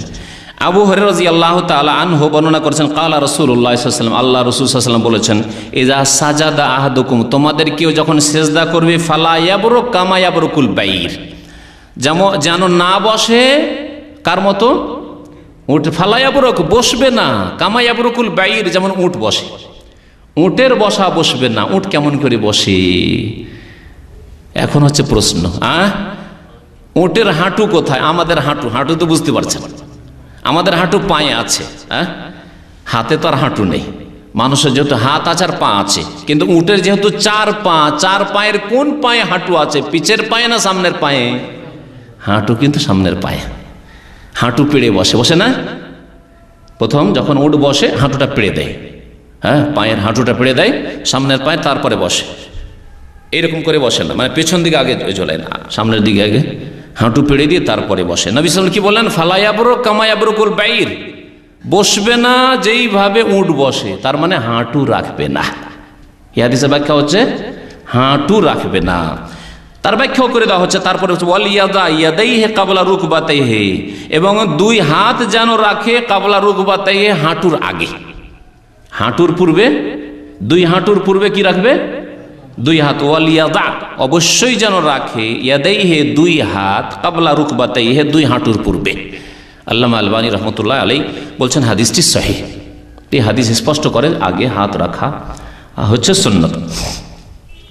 আরেকটি হাদিস আছে এর বিপরীত, যেটি যে ভাইয়েরা আগে হাঁটু রাখে তারা পেশ করে। হাদিসটি শুনিয়ে দিই। ওয়াইল বিন হুজর রাদিয়াল্লাহু তাআলা বলেছেন, আগের হাদিসটা আবু হুরায়রা রাদিয়াল্লাহু তাআলা বর্ণনা করেছেন, এটি ওয়াইল বিন হুজর। কালা রাআইতুন নবী সাল্লাল্লাহু আলাইহি ওয়াসাল্লাম, নবী সাল্লাল্লাহু আলাইহি ওয়াসাল্লাম আমি দেখেছি, ইযা সাজাদা, যখন সিজদায় গেলেন, ওয়াযা রুকবাতাইহি কাবলা ইয়াদাইহি, হাঁটু রাখলেন হাতের পূর্বে, হাঁটু রাখলেন হাতের পূর্বে, হাঁটু রাখলেন। তাহলে কি বোঝা গেল? আগের হাদিসটি ছিল নবী সাল্লাল্লাহু আলাইহি ওয়াসাল্লামের আদেশ, বচন, হুকুম, আর এটি হচ্ছে নবী সাল্লাল্লাহু আলাইহি ওয়াসাল্লামের আমল কর্ম। এক, মনে রাখবেন এই পয়েন্টটি। ওয়াইজান নাহাদা, যখন উঠতেন, রাফা ইয়াদাইহি কাবলা রুকবাতাইহি, তখন হাত উঠিয়ে নিতেন কাবলা রুকবাতাইহি। আল্লামা আলবানী বলছেন যায়িফুন, হাদিসটি জয়ীফ। ইবনে মাজাহ 882 নম্বর, জয়ীফ ইবনে মাজাহ, এগুলি বাংলায় অনুবাদ হচ্ছে, ঢাকায় পাওয়া যাচ্ছে। তো তাতে তিনি বলেছেন হাদিসটি জয়ীফ। তো এই ছিল হাদিস, যে হাদিসটি পেশ করে তারা বলে যে আগে হাঁটু রাখতে হবে। তো এখন শোনেন দুটি বিষয়। একটি বিষয় হচ্ছে যে নবী সাল্লাল্লাহু আলাইহি ওয়াসাল্লামের রাখার যে আমলটির কথা উল্লেখ করলেন ওয়াইল বিন হুজর, সে হাদিসটি জয়ীফ, দুর্বল। আর হাত রাখার হাদিসটি আগে যেটিতে রয়েছে সেটা হচ্ছে সহিহ। তাহলে সহিহ আর জয়ীফে যদি বিরোধ হয় তাহলে কোনটাকে নিতে হবে? সহিহ নিতে হবে। এক। দুই নম্বর, আরেকটি মুহাদ্দিসিনদের নীতিমালা কায়দা রয়েছে যে নবী সাল্লাল্লাহু আলাইহি ওয়াসাল্লামের কর্ম আর বচনে যদি বিরোধ হয় তাহলে কোনটিকে নিতে হবে? হুকুম, আদেশ, বচনটিকে নিতে হবে। যেমন আল্লাহ পাকের হুকুম, রাসূলুল্লাহ সাল্লাল্লাহু আলাইহি ওয়াসাল্লামের হুকুম যে আমরা কয়টা বিয়ে করতে পারি? 4টা। নবী সাল্লাল্লাহু আলাইহি ওয়াসাল্লাম কয়টা করেছেন? এক জামানে একসাথে 9টা। এমনি তো ইন্তেকাল করে বা তালাক দিয়ে, তা আপনিও 100-200টা করেন না কেন?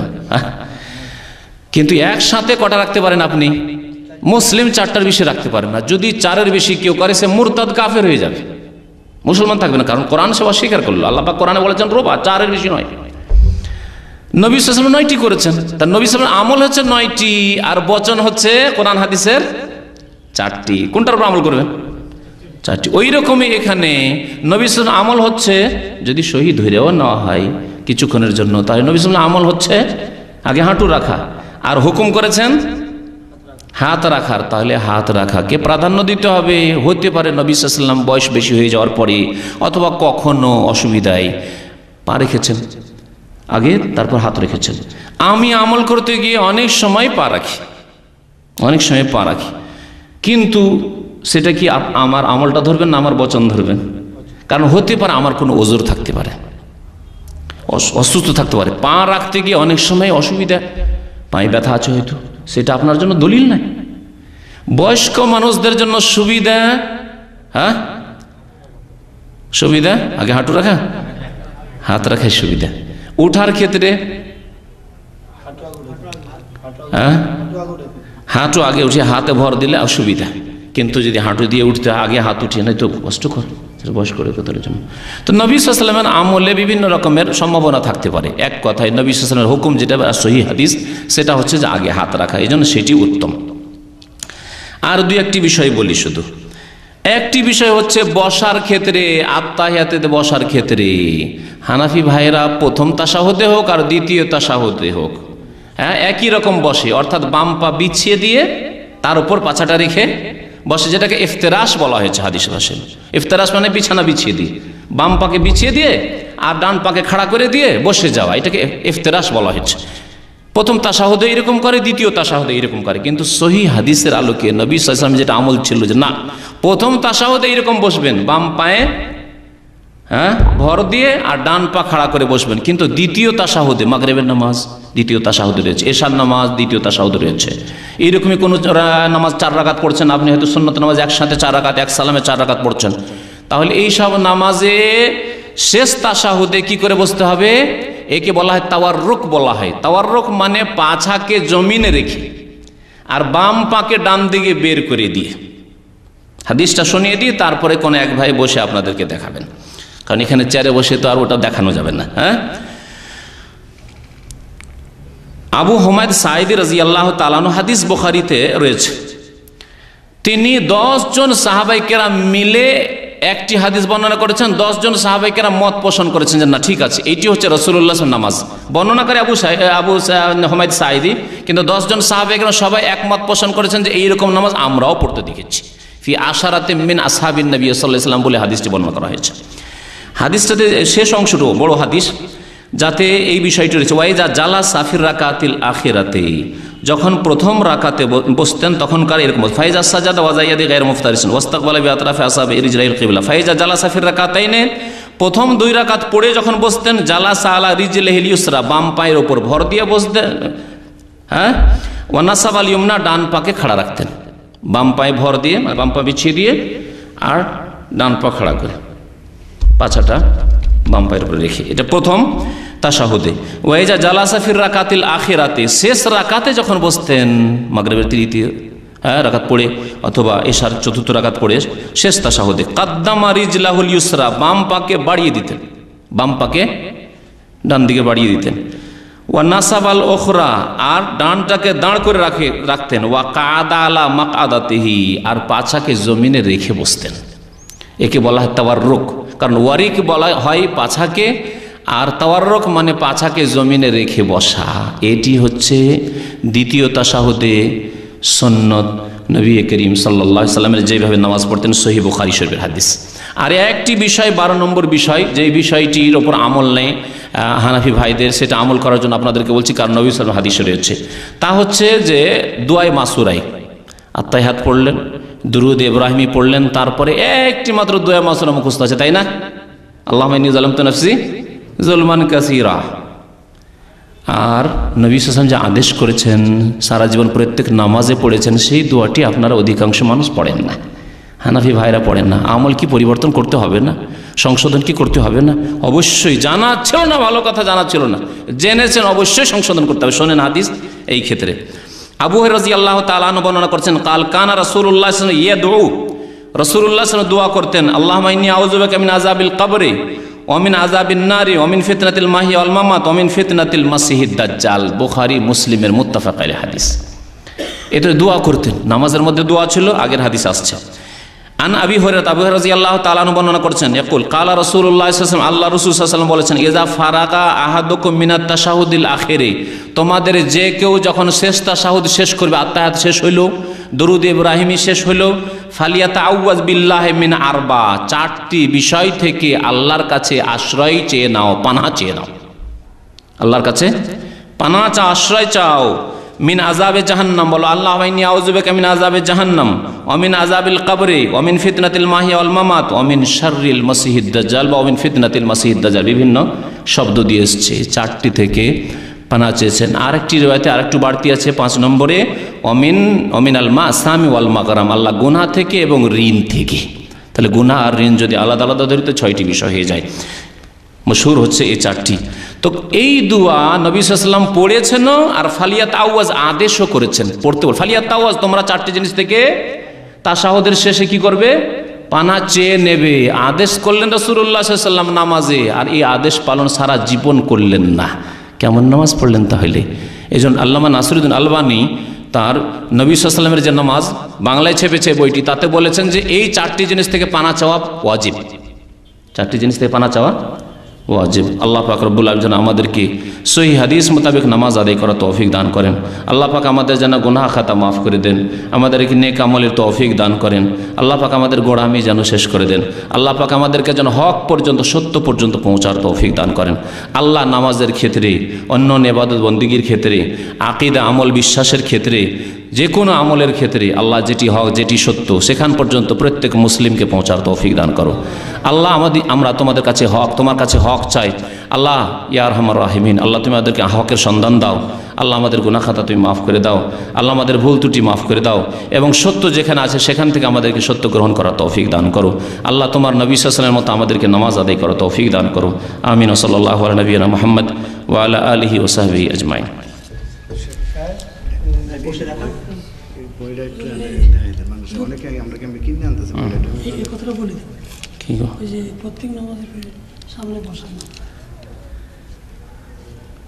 প্রত্যেক নামাজের পরে ইমামকে মুক্তাদির দিকে ঘুরে বসা, হ্যাঁ এ একটি বিষয়।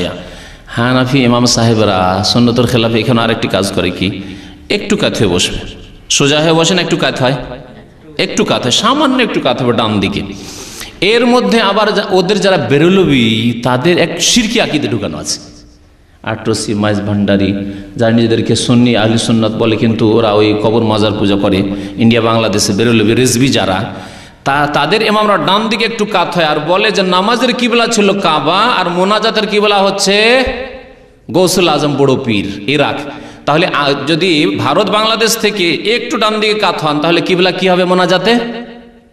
বাগদাদ শরীফ, আব্দুল কাদের জিলানীর মাজার। এই শিরকি আকীদা নিয়ে মোনাজাত শুরু করে। সুন্নত হচ্ছে নবী সাল্লাল্লাহু আলাইহি ওয়াসাল্লাম আকবাল আলাইনা, ওই দলিলটি নিয়ে আসা হয়নি, 12টি বিষয় নিয়ে এসেছে। আরও বলেছি এই জন্য যে বেশ কিছু বিষয় রয়েছে যেগুলোতে ভুল ত্রুটি রয়েছে। নবী সাল্লাল্লাহু আলাইহি ওয়াসাল্লাম যখন সালাম ফিরতেন আকবাল আলাইনা বিওয়াজহিহি, আমাদের দিকে তার মুখমণ্ডল ফিরিয়ে বসতেন। আর বসার উত্তম তরিকা হচ্ছে এটি, নামাজ শেষ হয়ে গেল, এখন মুখমণ্ডল সোজা হয়ে আপনার সামনে বসতে, আপনার সামনে থেকে যদি কাঁথিয়ে। আমরা মাঝে মাঝে কাজে ব্যস্ত থাকি, কম্পিউটারে কাজ করি, একটা লোক দেখা করতে এসছে আর কম্পিউটারের কাজই যদি করতে থাকি, শুনছি ওর কথা কিন্তু কাঁথিয়ে, মাইন্ড করে না? হ্যাঁ, করবে না?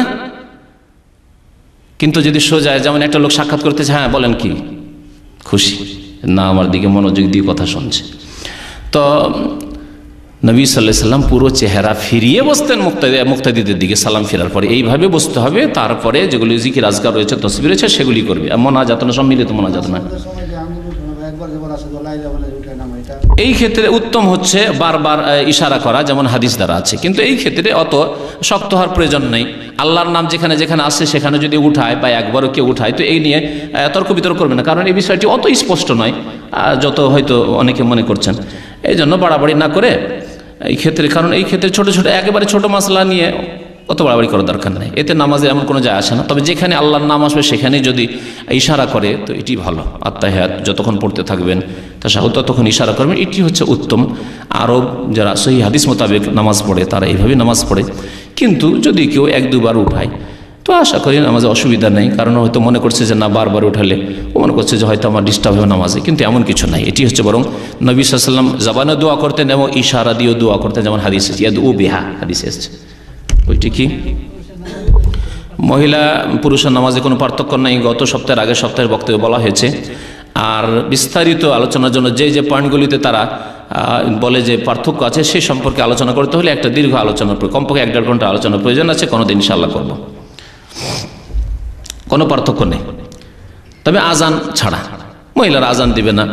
তারপরে লাইনে দাঁড়ানো, কতগুলি জিনিস রয়েছে সেগুলো রয়েছে, কিন্তু নামাজের ক্ষেত্রে, বসা বসির ক্ষেত্রে, হাত বাঁধার ক্ষেত্রে মহিলারাই শুধু সুন্নতি নামাজ পড়বেন, আপনারা সব ভুল নামাজ পড়ে জয়ীফ নামাজ পড়বেন, এমন কিছু না। আপনারা বুকের উপর হাত বাঁধবেন আর মহিলারা বুকের উপর হাত বাঁধবে। আপনারা সুন্নত মোতাবেক যেমন পাছাটা উঠিয়ে একবারে পুরো সেজদা যাচ্ছেন ওই রকমই তারাও করবে। আপনারা যেমন হাতটাকে উঠিয়ে থাকছেন, একটা বকরির বাচ্চা যেমন যেতে পারতো এরকম করে, তেমন মহিলারা করবে। মানে মহিলারা একবারে চেপে বসবে এরকম করে। নবী সাল্লাল্লাহু আলাইহি ওয়াসাল্লাম কুকুরের মতো হাত পেড়ে বসতে নিষেধ করেছেন নামাজে। মহিলারা কুকুরের মতো হাত পেড়ে নামাজ পড়ে, এটি নবী সাল্লাল্লাহু আলাইহি ওয়াসাল্লামের নাফরমানি, বিরোধিতা করা, নিষেধ করেছেন নবী সাল্লাল্লাহু আলাইহি ওয়াসাল্লাম এরকম। তো এইগুলি পার্থক্য নেই, এই পার্থক্যগুলি মহিলাদের নামাজে নেই। তারা পাছা উঠিয়ে সেজদা করবে, তারপরে আপনার হাতটাকে যেভাবে আপনারা রেখে নামাজ পড়ছেন সেইভাবে পড়বে, এইভাবে নয় বিছিয়ে দেবে না হাতকে। ওয়ালা ইফতারিশ ইফতিরাশাল কালবি, কুকুরের মতো করে বিছাবে না, নবী সাল্লাল্লাহু আলাইহি ওয়াসাল্লাম হাদিস। তো 12টি বিষয় যেহেতু নিয়ে আসে, তাতে 1 ঘন্টা শেষ হয়ে গেছে, বুঝতে পেরেছেন। সুতরাং কথা যেন লম্বা না হয়ে যায় সেই জন্য বাকি মাসলা মাসলা ইনশাআল্লাহ তাআলা, নারী পুরুষের নামাজে পার্থক্য নেই, যেগুলি পার্থক্য তারা করেছে সেগুলির ইনশাআল্লাহ সহি হাদিস মোতাবেক কোনো একদিন আলোচনা করবো ইনশাআল্লাহ খুব তাড়াতাড়ি।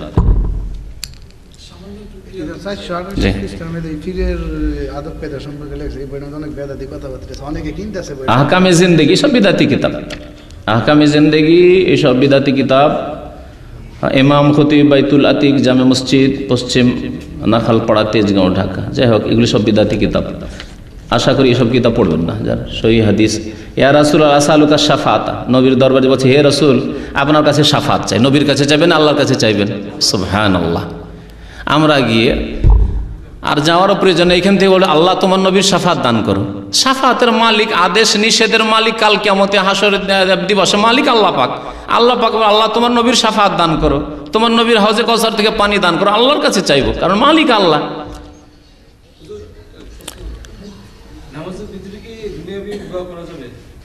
নামাজের ভিতরে দোয়া কোথায় করবেন? সেজদায়। ফরজ নামাজে সেজদার তসবিহ আর হাদিসের দোয়াগুলি যথেষ্ট। আর নিজের ভাষায় দোয়া, যদিও বেশ কিছু ওলামারা বলেছেন, এখানকার ওলামারা এই ফতোয়া দিচ্ছেন যে নফল সুন্নত এগুলোতে করতে পারেন আপনি, যদি আরবি জানা নেই এমন কিছু চাইবেন, তবে নামাজের বাইরে করলে ভালো কথা।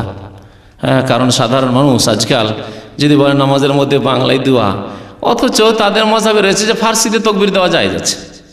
যারা আপত্তি করবে তাদের নিকট আল্লাহ বুজরুগ বার্তার আস দিয়ে নামাজ শুরু করা, ওটা তো বলিই নি। যদি ফেকার কেতাব নিয়ে এসে খুললে বয়ান করি, তো আমাদের আজ যেসব আলেম ভাইরা আছে একমত হবে, আর না হলে তাতে একমত হইতে হবে। যদি না হয়তো কিতাব খুলে যে ইমাম আবু হানিফা রাহমাতুল্লাহ আলাইহির নিকটে আল্লাহ বুজরুগ বার্তার আস বলা যায় যাচ্ছে। ইরানিরা ফার্সি ভাষা দিয়ে নামাজ সারতে পারে। তো কথা হচ্ছে, যদি তারা যদি এটা করতে পারে, তো বাংলা আর ফার্সিতে কি পার্থক্য আছে? কোনো পার্থক্য নাই।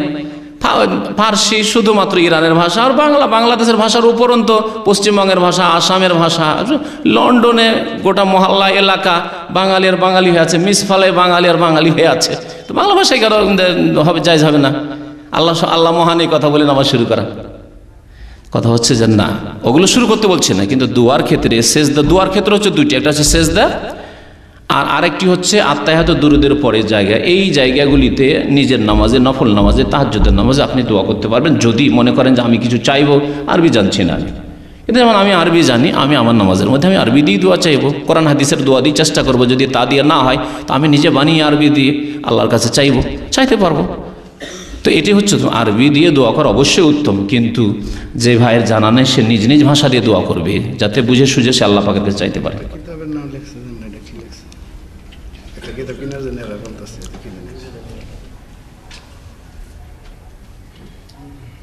সব বিদাতি কিতাব।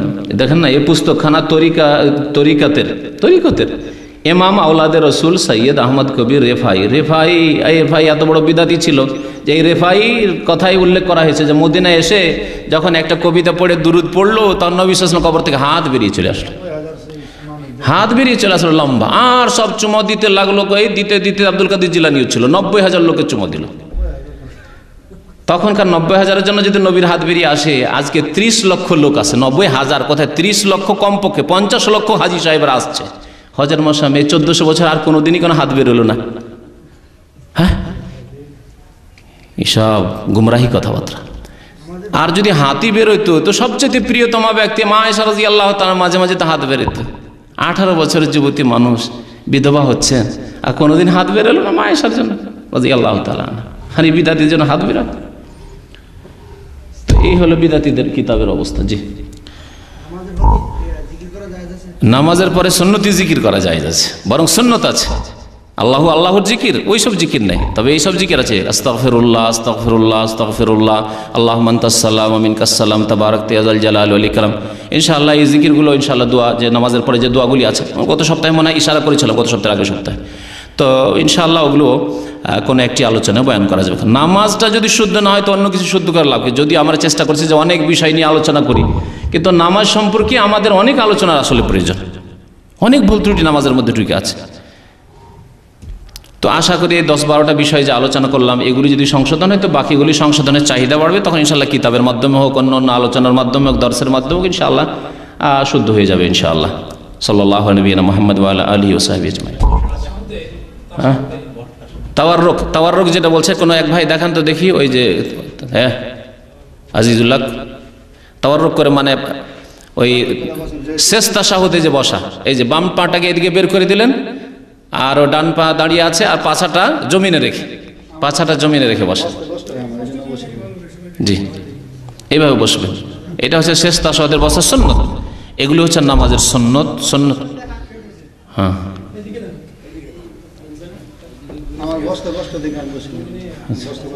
না না, ওইটা পাটা ফেলে দেবেন, ওইভাবে বসবেন, কিন্তু পা ফেলে দেবেন।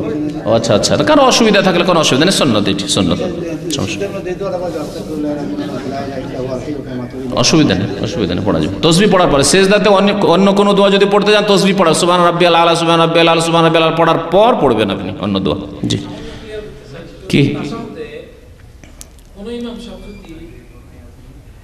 দ্রুত তাশাহুদ শেষ করে দেন, মুক্তাদি কি করবে? এবং তাশাহুদ পুরো করতে পারতেছেন, উঠে গেছেন, এরকম যদি নিয়মিত হয় তো সেই মসজিদে নামাজ পড়েন। কেমন কথা? ওই হয় তাকে হেদায়েত করেন।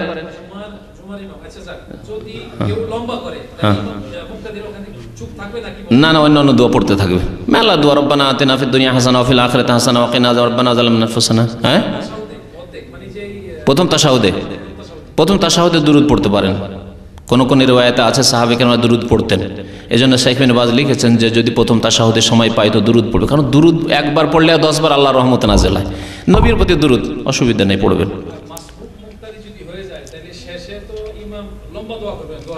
হ্যাঁ হ্যাঁ, দোয়া করতে পারে, সমস্যা নেই, দোয়া করতে পারে, দোয়া করার ক্ষেত্রে এটা দোয়া করতে পারে, কোনো অসুবিধা নেই।